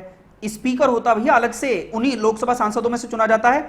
सर मैक्सिमम कितने दिन के लिए एडजॉर्न कर सकता है? मैक्सिमम में तो फिर मैंने एक वर्ड बोल दिया, साइन डाइन बोल दिया। अनिश्चित काल के लिए भी कर सकता है, अनिश्चित काल के लिए भी, अनिश्चित काल के लिए भी कर सकता भाई एडजॉर्न। एडजॉर्न का मतलब समझ में आया? जल्दी बताओ, यहां तक कोई डाउट हो? Yes sir please repeat. क्या रिपीट करूं? Sine die process. Sine die process का मतलब होता है जब हाउस एडजॉर्न किया जाए लेकिन अनिश्चित काल के लिए किया जाए, इनफाइनाइट टाइम के लिए किया जाए, कि पता नहीं कब तक चलेगा, पता नहीं कब तक चलेगा। जब ऐसा हो तो इसको बोलते हैं साइन डाइन प्रोसेस बोलते हैं, साइन डाइन। आपकी किताबों में लिखा होगा, उसको पढ़ोगे तो आपको ये बात समझ में आ जाएगी। 1 मिनट, घंटा, दिन या सप्ताह के लिए हो सकता है। कब किया जाता है ये? किसी विशेष कारण में, किसी सांसद की मृत्यु के दौरान या कुछ गड़बड़ हो उस समय पर यह काम कर दिया जाता है।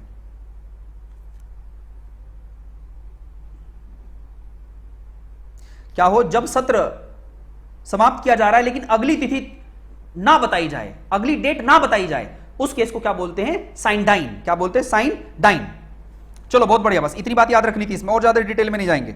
और ये सारा खेल आपको समझ में आ रहा है? ये सारा खेल आपको समझ में आ रहा है नहीं आ रहा है? जल्दी बताइएगा।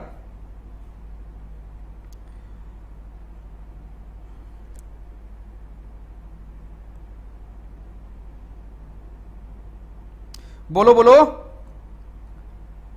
चलो बहुत बढ़िया। आगे देखो, आगे क्या लिखा है, प्रोरोगेशन। प्रोरोगेशन का मतलब क्या है? प्रोरोगेशन सत्रावसान।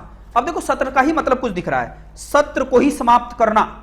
सत्र को मतलब सेशन चल रहा है, सेशन जैसे स्टार्ट हुआ अभी और राष्ट्रपति ने आके प्रोरोगेशन कर दिया कि अब सत्र नहीं चलेगा, अब सत्र नहीं चलेगा। किसी भी सदन की, ध्यान देना, किसी भी सदन की प्रथम बैठक से लेकर के उस बैठक को समाप्त होने की जो अवधि होती है उसे सत्रावसान कहा जाता है। जैसे सत्र अभी स्टार्ट हुआ, 4 दिन के बाद सत्र समाप्त कर दिया। सत्र समाप्त करने का राइट किसका है? प्रेसिडेंट का है।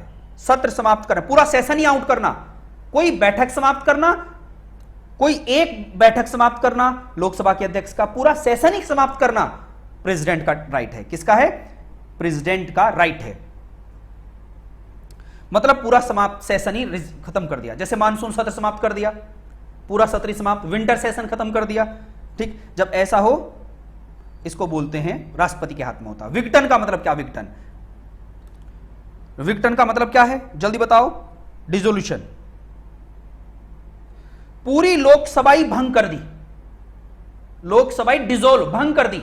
अब नई लोकसभा का चुनाव होगा, नई लोकसभा आएगी तभी काम करेंगे।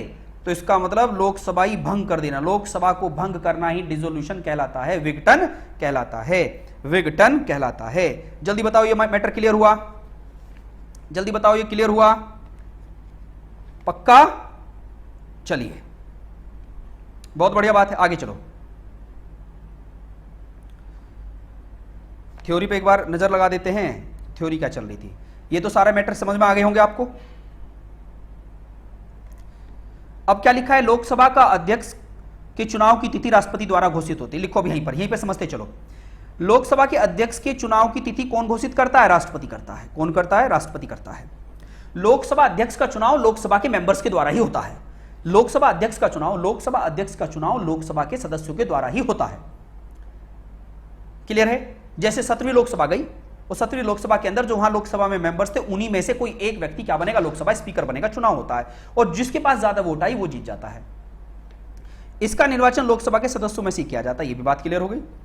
अध्यक्ष को सदस्यों में से चुना जाता है, न कि मनोनीत किया जाता है। मतलब उन्हीं में से चुना जाएगा, चूज किया जाएगा, चुना जाएगा, चयनित किया जाएगा। देखो याद रखना, अध्यक्ष का क्या होता है? चयन होता है। अध्यक्ष का चयन होता है, ना ही तो वो नॉमिनेट होता है, ना ही वो इलेक्ट होता है, ना ही तो वो, समझ में आया ना मेरा, नॉमिनेट होता है, ना ही वो इलेक्ट होता है, वो सेलेक्ट होता है, चूज होता है उन्हीं में से। अध्यक्ष का कार्यकाल लोकसभा के जीवन पर्यंत काल तक होता है, लेकिन इससे पूर्व भी अध्यक्ष को पद से हटाया जा सकता है। जो लोकसभा अध्यक्ष होता है वो उतने दिन तक लोकसभा का अध्यक्ष रहता है जब तक लोकसभा है। जब तक लोकसभा है तब तक वह अध्यक्ष रहता है। यहीं पर एक बात उठा देता हूं, लोकसभा का अध्यक्ष तब तक लोकसभा के अध्यक्ष के पद तक रहता है जब तक कि नई लोकसभा ना आ जाए, जब तक कि नई लोकसभा ना आ जाए। जैसे लोकसभा भंग हो गई तो वो तब तक अध्यक्ष के पद पर ही रहेगा जब तक नई लोकसभा आएगी, तब तक वह लोकसभा के अध्यक्ष के पद पर बना रहता है।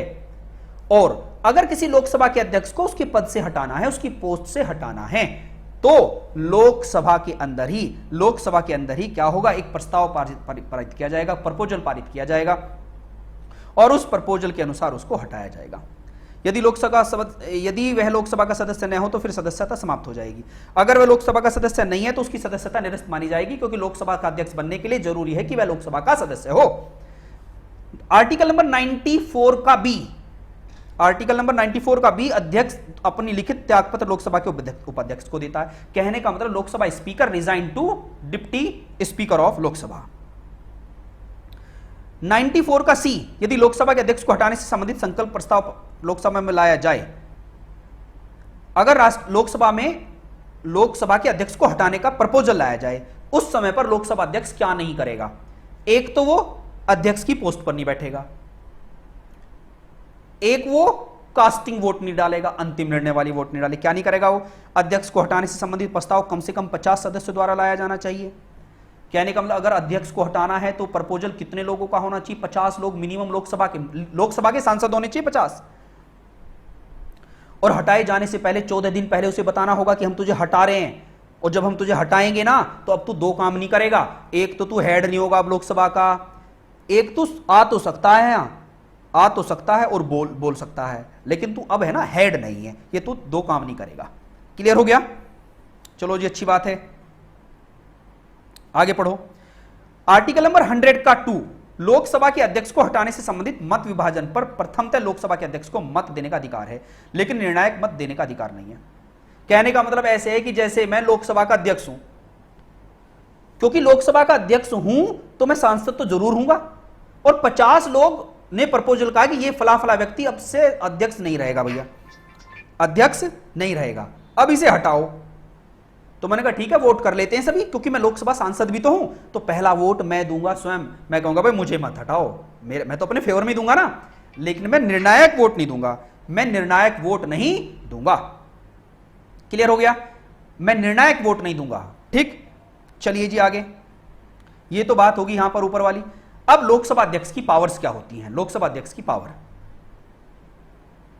देखो क्या लिखा है। लोकसभा अध्यक्ष क्या होता है? प्रिंसिपल होता है, वह सदन के प्रतिनिधियों सदस्यों के विशेष अधिकार का अभिभावक होता है।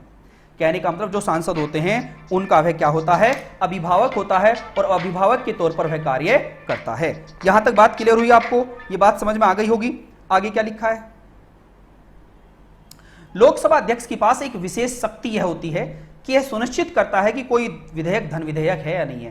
कहने का मतलब ये मनी बिल की डेफिनेशन देता है इसके पास, इसकी पावर बता रहा हूं, ये ऑब्जेक्टिव सवाल में दिखेंगे सवाल, ध्यान देते चलना। कोई बिल मनी बिल है या नहीं है। अब मनी बिल क्या होता है थोड़ी देर के बाद आगे पढ़ोगे आप। लोकसभा अध्यक्ष के पास ही मनी बिल को डिफाइन करने की पावर है। ठीक, आगे क्या है? जॉइंट सेशन के संसद के दोनों सदनों के संयुक्त अधिवेशन की बैठक की अध्यक्षता करता है। जब जॉइंट सेशन हो, जब क्या हो? जॉइंट सेशन हो। जॉइंट सेशन की अध्यक्षता भी कौन करता है? जॉइंट सेशन की अध्यक्षता भी स्पीकर ऑफ लोकसभा करता है। क्लियर है? आर्टिकल नंबर कौन से में लिखा है ऐसा? 118। आर्टिकल नंबर 118 में लिखा है आज तक भारत में 3 बार जॉइंट सेशन हुए हैं।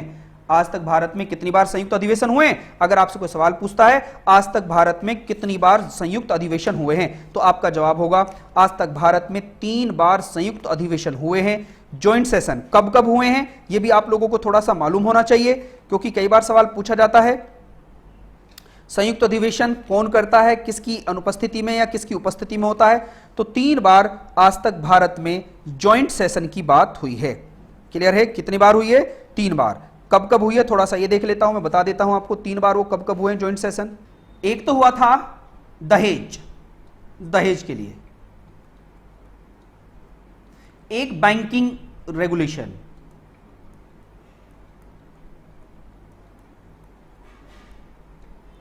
एक POTA,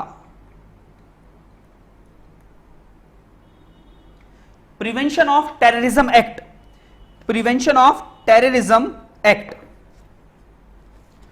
prevention of terrorism act. यह बात आप लोगों को समझ में आनी चाहिए। Prevention of terrorism act, POTA का नाम सुना होगा आपने।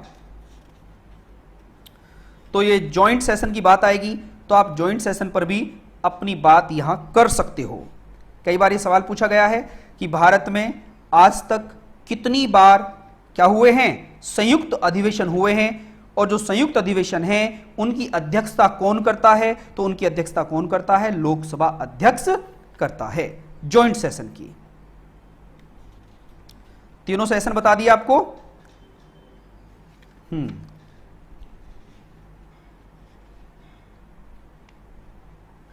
आपके मेरे पास स्क्रीन पर मैसेज नहीं आ रहे हैं, स्क्रीन बंद तो नहीं हो गई मेरी? क्या मेरी आवाज पहुंच पा रही है आप तक?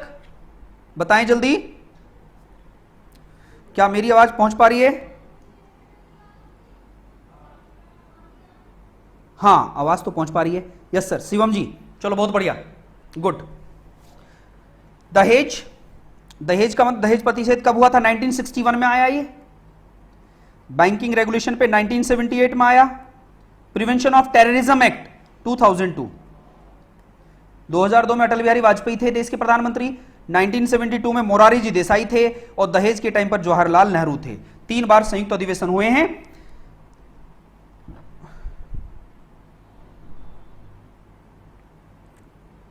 क्लियर हो गया? Dowry banking reform and prevention of terrorism act, POTA. Clear हो गया?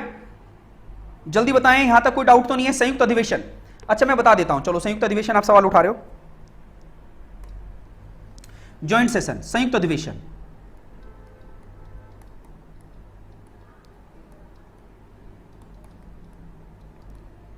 ज्वाइंट सेशन कभी भी नहीं होंगे, कभी भी नहीं हो सकते। किन किन केस में? दो टाइप के बिल पर, एक तो मनी बिल, एक कॉन्स्टिट्यूशनल अमेंडमेंट बिल। नहीं हो सकते, ध्यान देना, यह पॉइंट याद रखना है। संयुक्त अधिवेशन कैन नॉट बी हेल्ड, संयुक्त अधिवेशन नहीं हो सकते, संयुक्त अधिवेशन नहीं हो सकते, संयुक्त अधिवेशन नहीं हो सकते धन विधेयक के केस में और संविधान संशोधन विधेयक के केस में। याद रखोगे? ज्वाइंट सेशन बुलाने का राइट, बुलाना, कौन बुलाने का? कॉलिंग राइट किसका है? राष्ट्रपति का। बुलाएगा, बुलाने का अधिकार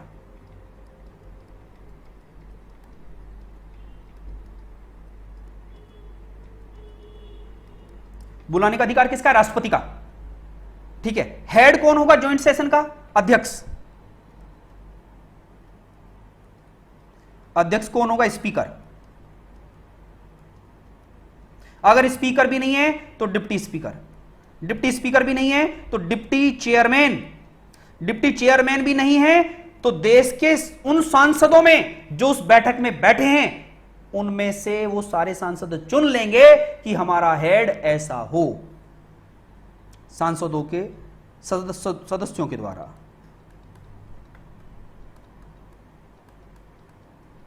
एक्चुअल ज्वाइंट सेशन, संयुक्त अधिवेशन बुलाना गलत बात है। क्यों गलत बात है? अभी बताऊंगा, समझाऊंगा। संयुक्त अधिवेशन धन विधेयक के केस में कभी नहीं आ सकते और कॉन्स्टिट्यूशनल अमेंडमेंट बिल, संविधान संशोधन विधेयक के बारे में कभी नहीं आ सकते। अब ये क्या होते हैं थोड़ी देर के बाद आप देखोगे।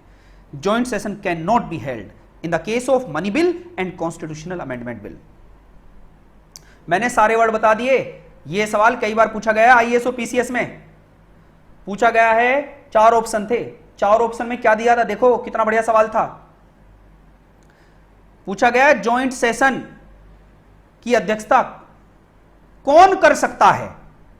ज्वाइंट सेशन की अध्यक्षता कौन कर सकता है? ऑप्शन देखो क्या था? पीएम, राष्ट्रपति, वाइस प्रेसिडेंट, समझ गए, डिप्टी चेयरमैन।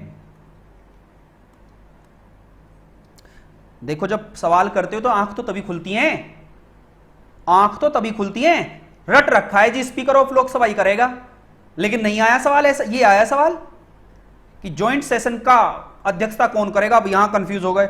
आधों ने सोचा प्रधानमंत्री को लगा दे, कुछ ने गुस्से से मैं कहा राष्ट्रपति को लगा दो। एग्जैक्ट नहीं पता था, आज आपका दिमाग चल गया। अब इस पे अब जिंदगी में नहीं भूलोगे। बताओ, सच बताओ, समझ में आई कहानी या नहीं आई? क्लियर है? कोई भी किताब पढ़ रहे हो आप, एम लक्ष्मीकांत पढ़ रहे हो, डीडी बसु पढ़ रहे हो, सुभाष कश्यप पढ़ रहे हो, वाणी की किताब पढ़ रहे हो, लक्ष्मीकांत की किताब पढ़ रहे हो, गवर्नेंस की किताब पढ़ रहे हो, किसी की किताब पढ़ रहे हो, सब किताबों का कंक्लूजन है ये सब चीजों का मेरे पास है। ठीक है, ये दिमाग आपका खुला होगा इस पॉइंट पर जरूर। संयुक्त अधिवेशन की अध्यक्षता अगर स्पीकर नहीं है तो कौन कर सकता है? डिप्टी स्पीकर, उपाध्यक्ष कर सकता, वो भी नहीं है। डिप्टी चेयरमैन कर सकता है, वो भी नहीं है। इसका जवाब क्या आएगा? Deputy chairman, deputy chairman. चलो जी, बहुत अच्छी बात है, ये बात क्लियर हो गई आपको।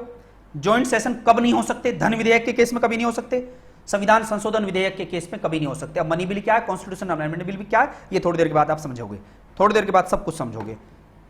ठीक, ज्वाइंट सेशन बुलाता कौन है? संयुक्त अधिवेशन बुलाने का राइट किसका है? राष्ट्रपति का। संयुक्त अधिवेशन की अध्यक्षता कौन करता है? ये सब। संयुक्त अधिवेशन कब नहीं हो सकते?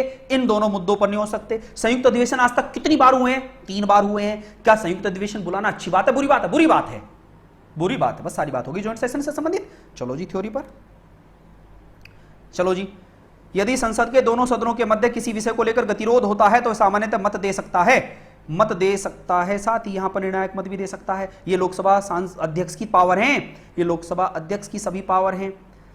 लोकसभा अध्यक्ष वरीयता क्रम में 7वें क्रम पे आता है। जी ये बात क्या कह दी, लोकसभा अध्यक्ष 7वें क्रम में कैसे आता है, प्रेसिडेंस ऑर्डर में। आपने कहा सर समझा दो, समझ लो मेरे भैया, समझ लो। लोकसभा अध्यक्ष 7वें नंबर पर आता है, कैसे? आप कहोगे सर कैसे बताना, ये लीजिए, ये देख लो ये रहा। नंबर 1, देश में सबसे ऊंचा कौन? राष्ट्रपति। देश में नंबर 2 पर कौन? उपराष्ट्रपति। नंबर 3 पर कौन? Prime minister. नंबर 4 पर कौन? Governor of state with in their respective state. Number 5 पर कौन? पूर्व राष्ट्रपति। नंबर 6 पे कौन? Deputy prime minister. और सर चीफ जस्टिस और स्पीकर ऑफ लोकसभा दोनों ही। यहां 6ठा नंबर लिख रहा है, 5वें आ गया, 6ठा लिख देते, कुछ भी कोई बात नहीं। तो ये 7वें नंबर पर आएगा वरीयता क्रम में। वरीयता क्रम में कौन से नंबर पर दिख रहा है? ये 7वां। भारत में लोकसभा का स्पीकर संवैधानिक पदों के हिसाब से 7वीं सबसे बड़ी पोस्ट है। 7वीं सबसे बड़ी पोस्ट है। अगर सबसे बड़ी पोस्ट की बात करोगे तो ऊपर क्या लिखा है? प्रेसिडेंट सबसे बड़ा है, वाइस प्रेसिडेंट दूसरे नंबर पर है, तीसरे नंबर पर प्राइम मिनिस्टर है, चौथे नंबर पर गवर्नर है, 5वें नंबर पर फॉर्मर प्रेसिडेंट है। आधे लोग तो देखो थक के चले गए, बैठ गए, गायब हो गए। चलो जी भैया कोई बात नहीं, कोई बात नहीं। जितने स्टूडेंट गए हैं मुझे लगता है उनको या तो आता है या तो बहुत आता है या बिल्कुल भी नहीं आता है ना? यही तो कह सकता हूं। चलो कोई बात नहीं। आगे क्या लिखा है? लोकसभा भंग होने के उपरांत भी उस पद पर उस समय तक बना रह सकता है कोई स्पीकर। बताया था ना, लोकसभा भंग होने पर भी तब तक बना रह सकता है जब तक उसका उत्तराधिकारी ना आ जाए। बात हो गई, ये भी पॉइंट, बातों बातों में सारी बात हो जाएगी। यस सर, उनमें महिमा जी बताओ भैया, कुछ कह रहे हो? आगे क्या लिखा है? लोकसभा अध्यक्ष सभी संसदीय समितियों के अध्यक्षों की नियुक्ति करता है। संसद की समितियां होती हैं, संसद की समितियों को लघु संसद कहते हैं। The committees of parliament is known as small parliament या शॉर्ट पार्लियामेंट। क्लियर हो गया?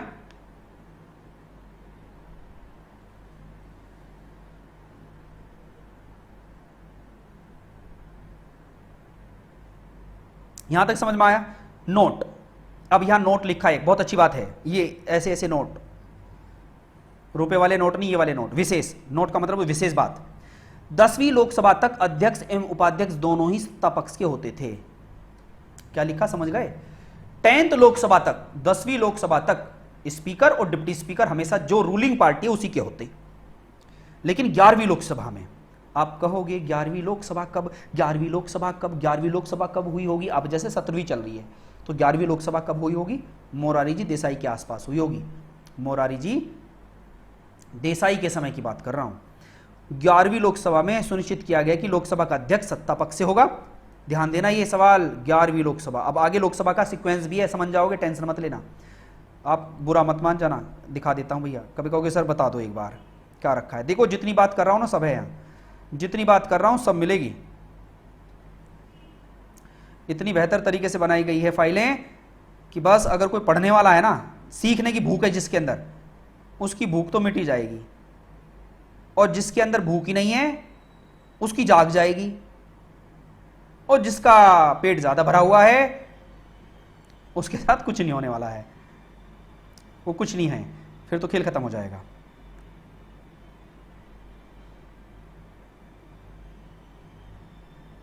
देख रहे हो, सब कुछ है इस फाइल में, सब कुछ है। बस मुझे फाइल एक्चुअल क्या है, 72 MB की है। मेरे सामने एक दिक्कत, चैलेंज आ गया, और मेरे जो टाइपिस्ट हैं वो अभी आ नहीं रहे, और ये 72 MB की फाइल होगी। मैं कितना इसको शॉर्ट कर लिया लेकिन इससे नीचे हो ही नहीं। और 72 MB की फाइल ना ही तो साइट पर अपलोड हो पा रही है और ना ही एप्लीकेशन पर अपलोड हो पा रही है। एक साथ 72 MB की है। यही मेरा फोटो क्यों नहीं आ रहा है सही तरीके से?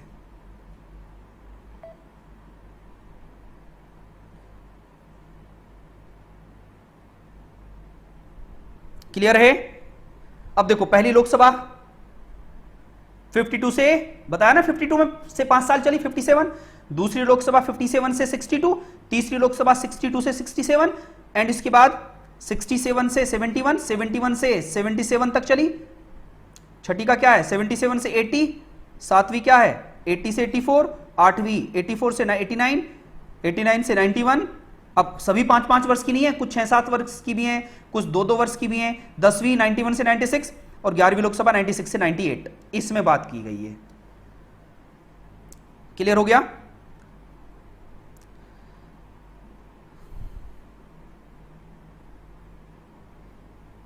यहां तक बात समझ में आई आपको? 11वीं लोकसभा 1996 से 1998 के बीच में यहां पर क्या हुआ, इस लोकसभा के टाइम से क्या कहा गया, स्पीकर तो रूलिंग पार्टी से होगा और जो डिप्टी स्पीकर है वो ऑपोजिशन पार्टी से होगा, विपक्ष की तरफ से आएगा, क्योंकि विपक्ष को भी तो कुछ देना पड़ेगा ना। ऐसा 11वीं लोकसभा। अब देखो 17वीं लोकसभा चल रही है, 17th लोकसभा है ना 2019 से अब तक। नीचे सब लोकसभा की सीटें कहां से कितनी है ये भी सब है, सब टोटल किससे कहां से कितने आएंगे राज्यसभा में ये हैं, ये सब देखो कितना बढ़िया बढ़िया पॉइंट दे रखे हैं, नीचे तक सारे पॉइंट्स आपको बिंदास, इतना अच्छा डेटा है। जितनी भी किताबें हैं उनसे अच्छे अच्छे पॉइंट निकाल के एक साथ रख लिए नोट्स की फॉर्म में।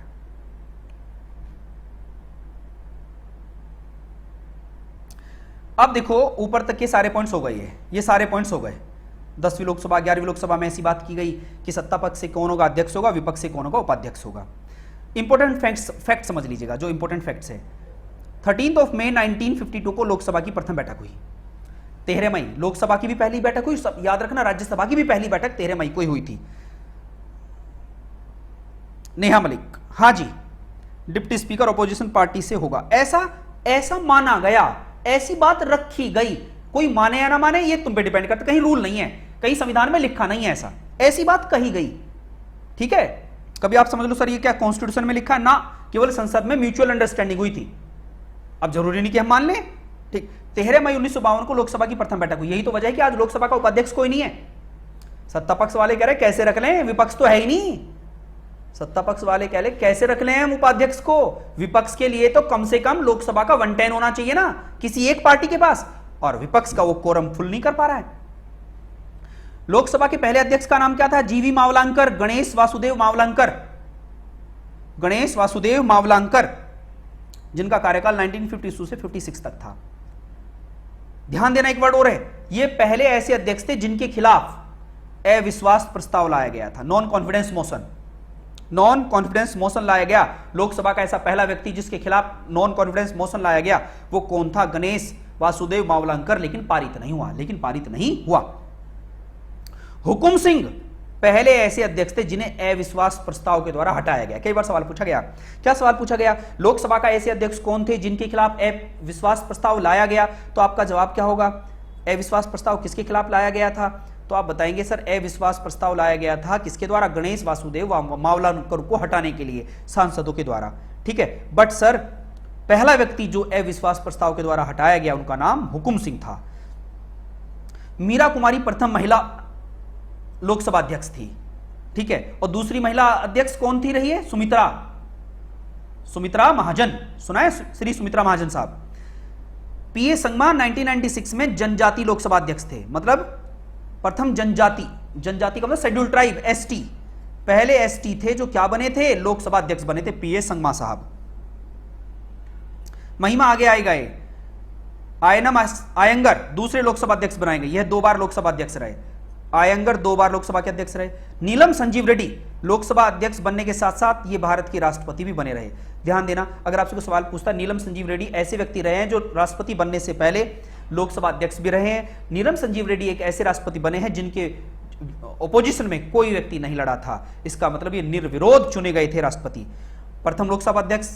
प्रथम लोकसभा उपाध्यक्ष एम अनंत श्यानम थे, एम अनंत श्यानम। वर्तमान में लोकसभा अध्यक्ष कौन है? ओम बिरला साहब वर्तमान में लोकसभा उपाध्यक्ष नहीं है।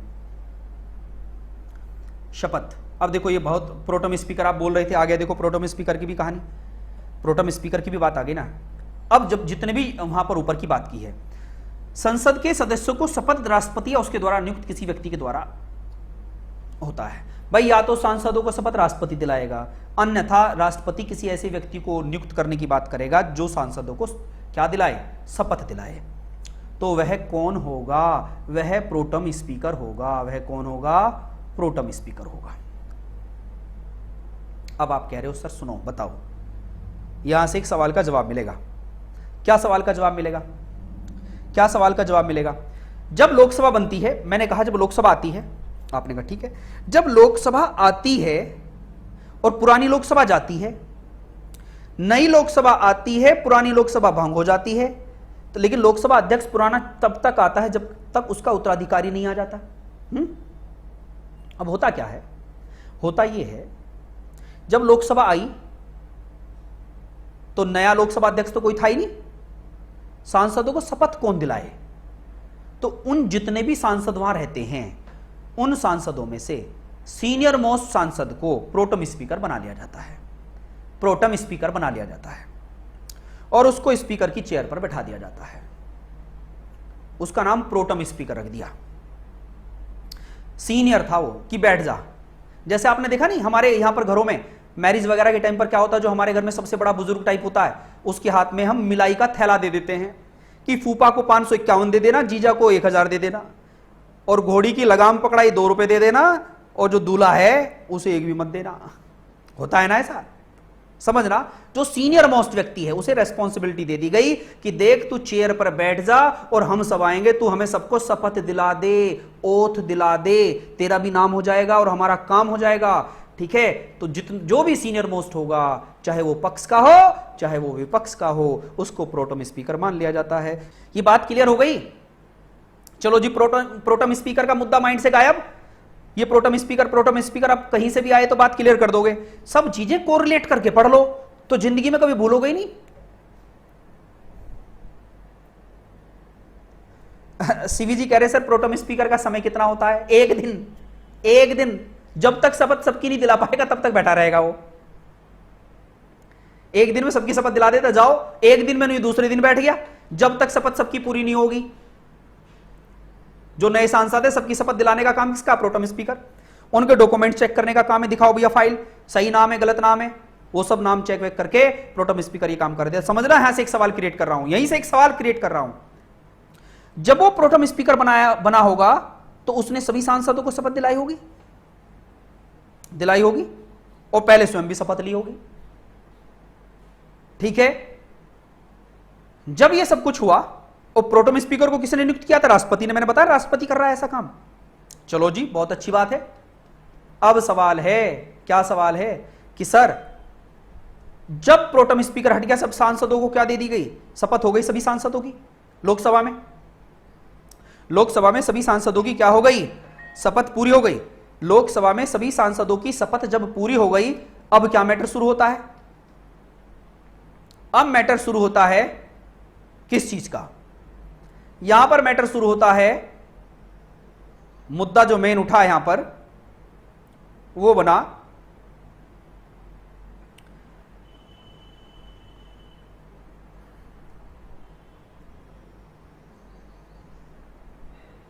कि जब सारे सांसदों को शपथ दिला दी, उन्हीं सांसदों में से अब कोई लोकसभा अध्यक्ष भी बना होगा।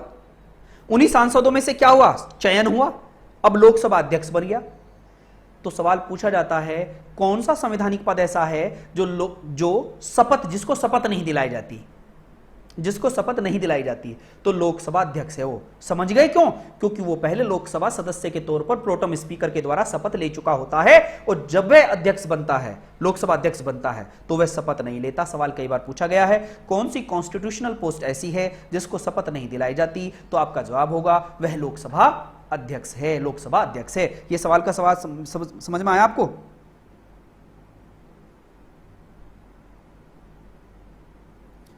जैसे सबसे पहले राजेंद्र प्रसाद जी को कॉन्स्टिट्यूशन सभा में किया था सबसे पहले, तभी है। समझ में नहीं आया राजा जी क्या कहना चाह रहे हैं। ठीक है, चलो जी, ये बात समझ में आई आपको? अगर ये बात क्लियर हो गई हो तो प्रोटम स्पीकर का खेल खत्म करें। प्रोटम स्पीकर का खेल खत्म, आगे बढ़ो। लोकसभा महासचिव, लोकसभा का तीसरा, देखो लोकसभा में सबसे ऊपर कौन है? अध्यक्ष। दूसरा कौन? उपाध्यक्ष। तीसरा कौन है? लोकसभा महासचिव। अभी नाम लिखाया था लोकसभा महासचिव का, उत्पलम लिखाया था ना। लोकसभा का तीसरा महत्वपूर्ण अधिकारी लोकसभा महासचिव होता है। इसको चुनने और नियुक्त करने का अधिकार लोकसभा अध्यक्ष को होता है। ठीक है, यह एक एडमिनिस्ट्रेटिव पोस्ट होती है, प्रशासनिक पद होता है, मतलब आईएएस ऑफिसर होता है। यह एक आईएएस ऑफिसर होता है। यह संसद का अधिकारी होता है। यह संसद का क्या होता है? ऑफिसर होता है। ठीक है, चलो आगे बढ़िए। लोकसभा उपाध्यक्ष की बात आ गई। लोकसभा उपाध्यक्ष आ गया। लोकसभा अध्यक्ष के चुनाव के पश्चात उन्हीं सदस्यों में से उपाध्यक्ष का भी चुनाव होता है। उपाध्यक्ष का चुनाव हो गया। अगर इनकी पद रिक्त हो जाए, पद रिक्तता कब होती है भाई? लोकसभा अध्यक्ष और उपाध्यक्ष की पद रिक्तता यानी वैकेंट सीट कब मानी जाती है? कब मानी जाएगी? जब वह सदन का सदस्य ना हो, मतलब अगर उसकी सदस्यता निरस्त हो गई तो वह ऑटोमेटिक क्या हो जाएगा? रिक्त माना जाएगा। जब वह अपना त्यागपत्र लोकसभा अध्यक्ष को सौंप दे, जब वह अपना त्यागपत्र किसको सौंप दे? लोकसभा अध्यक्ष को सौंप दे। लोकसभा अध्यक्ष की भांति ही उसे इस पद से हटा दिया जाता है। लोकसभा अध्यक्ष की भांति ही इसे पद से हटा दिया जाता है। जैसे दोनों का मतलब एक जैसा ही है। क्लियर हो गया? यहां तक कोई डाउट हो तो मेरे से पूछो एक बार। कोई भी समस्या आपको आ रही हो तो आपको बताना होगा। अब इसकी क्या बची? कार्य एवं शक्तियां बची। कार्य शक्तियां ये हम उठाएंगे नेक्स्ट क्लास में। आज की क्लास को अब हम यहीं पर ओवर करते हैं। ठीक है, आज की क्लास को अब हम यहीं पर ओवर करते हैं। इसके बाद जो नेक्स्ट क्लास होगी वो आपको नोटिफिकेशन मिल जाएगा। जब ये थ्योरी पूरी हो जाएगी, थ्योरी के बाद हम ऑब्जेक्टिव सवाल पे पहुंचेंगे और मैं कोशिश करूंगा ये थ्योरी नेक्स्ट वीक में आपको मंडे ट्यूसडे या कभी भी पहुंच जाए और आपको मैं बता दूं ये कहां पर है और फिर आप उसको डाउनलोड कर लेना। सही है। ऑब्जेक्टिव सवाल जो हैं इसके, ऑब्जेक्टिव सवाल मैंने अभी आपको दिखाए हैं। ये ऑब्जेक्टिव सवाल हैं। ये आज तक 20 वर्ष में जितने भी आए हैं सवाल ये सारे हैं। ये मैं आपको प्रोवाइड कर दूंगा, पहले लेकिन थ्योरी कंप्लीट करेंगे। ठीक है, थ्योरी ये सब कुछ मिलेगा तो आपको ऑटोमेटिक एक नॉलेज डेवलप हो जाएगी, फिर आपको कोई समस्या नहीं आएगी। आप जानते हो आपका बेस इतना तैयार हो जाएगा कि आपको कभी कोई समस्या नहीं आएगी। अध्यक्ष को सांसद का वेतन मिलेगा या अध्यक्ष का? अध्यक्ष का मिलेगा भैया, अध्यक्ष का। अध्यक्ष उपाध्यक्ष, अध्यक्ष का वेतन अलग होता है, लोकसभा स्पीकर का। सांसद के साथ साथ उनको भत्ते मिलते हैं अलग से, सांसद के साथ साथ उनको एक्स्ट्रा फैसिलिटी मिलती है। ठीक है, तो आज की क्लास को अब मैं यहीं पर ओवर करता हूं। कोई डाउट हो तो प्लीज मेरे से पूछो। जितना पढ़ा है यहां तक कोई डाउट है? आगे चलता रहेगा अभी। तो अब ये टॉपिक बड़ा है, ये टॉपिक इतना बड़ा है। अगर आपने देखो पूरे संविधान में, पूरे संविधान को मैंने 4 टुकड़ों में बांटा है। कार्यपालिका, विधायिका और न्यायपालिका। हम सबसे पहले क्या चीज पढ़ रहे? विधायिका। विधायिका के 2 हिस्से, केंद्र की विधायिका और राज्य की विधायिका। केंद्र और राज्य की विधायिका एक साथ पढ़ लेंगे तो एक सिस्टम खत्म, 33% खत्म हो जाएगा। फिर हम न्यायपालिका पढ़ लेंगे सेंट्रल की और स्टेट की, और फिर कार्यपालिका पढ़ लेंगे सेंट्रल और स्टेट की, फिर कुछ बचेगा ही नहीं, पूरा संविधान खत्म। आपने सरकार के 3 अंग, कार्यपालिका, विधायिका, न्यायपालिका, एग्जीक्यूटिव, लेजिस्लेचर और जुडिशरी। हम लेजिस्लेचर को उठाया है तो 33% वाले हिस्से पर हम लग गए। सेंट्रल की पढ़ रहे हैं अभी विधायिका, फिर स्टेट की पढ़ लेंगे, विधानसभा, विधान परिषद, सारा मैटर सोल्व हो जाएगा। ठीक, तो इस तरीके से आपको कोई समस्या नहीं आएगी। सबसे टफ है टॉपिक जरूर, लेकिन आपको एक एक शब्द समझ में आएगा, एक एक शब्द समझा दूंगा, फिर आप किसी भी किताब से पढ़ोगे तो आपको तकलीफ नहीं आएगी। So thank you sir. Deputy PM का पद अब इंडिया में नहीं है तो फिर इसे लिस्ट में ऊपर क्यों रखा गया है? शिवम जी, डिप्टी पीएम एक्चुअल कुछ और नहीं होता, होम मिनिस्टर को एक्स्ट्रा टैग दे दिया जाता है। होम मिनिस्टर को एक्स्ट्रा टैग दिया जाता है। इसका संविधान में कोई आर्टिकल नहीं है, इसका कॉन्स्टिट्यूशन में कोई आर्टिकल नहीं है, बट वरीयता क्रम में ये आता है, ये वरीयता क्रम में वहां आता है। ठीक है, और कुछ नहीं है। चलो आज की क्लास को अब मैं यहीं पर ओवर करता हूं और अपनी वाणी को विराम देता हूं, और उम्मीद करता हूं कि जो आज पढ़ाया है आपको समझ में जरूर आया होगा। आज्ञा दीजिए और बिंदास तरीके से पढ़िए। जय हिंद, जय भारत।